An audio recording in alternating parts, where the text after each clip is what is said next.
டியரோட 6 மணிக்கான கெஸ்ஸிங் பார்த்தலாம்.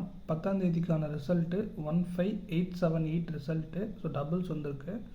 நம்ம கொடுத்த கெஸ்ஸிங்கில் பார்த்தீங்க அப்படின்னா ஆல் போர்டில் 7 பாஸ் ஆகிருக்கு. ஆல் போர்டில் ஏ போர்டில் டேரெக்டாக 8 பாஸ் ஆகிருக்கு.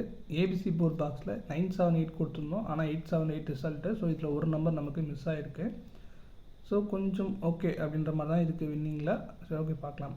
ஆக்சுவலாக பார்த்தீங்கன்னா சிங்கிள் போர்டில் நான் ஏ போர்டும் பி போர்டும் 8 கொடுத்துருந்தேன், ஆனால் ஏ போர்டும் சி போர்டும் 8 வந்துருச்சு. ஸோ அதுலேயும் நமக்கு ஒரு நம்பர் அதில் மிஸ் ஆகிருக்கு. சரி, ஓகே 11ஆம் தேதிக்கான கெஸ்ஸிங்குள்ளே போயிடலாம். ஆல் போர்டில் நமக்கு 6 அதுக்கப்புறம் 8 கிடச்சிருக்கு. ஸோ 8 ரிப்பீட் ஆக சான்ஸ் இருக்கான்னு பார்த்தீங்கன்னா வாய்ப்பு இருக்குது, ஏன்னா அதுதான் பண்ணிகிட்ருக்காங்க. ஓகே, ஏ போர்டில் பார்த்தீங்க அப்படின்னா நமக்கு 0 அதுக்கப்புறம் 3 கிடச்சிருக்கு. பி போர்டில் 6 அதுக்கப்புறம் 3 கிடச்சிருக்கு. சி போர்டில் 6 அதுக்கப்புறம் 0 கிடச்சிருக்கு. ஏபிபிசிஎஸ்சியில் 0330 6336 கிடச்சிருக்கு.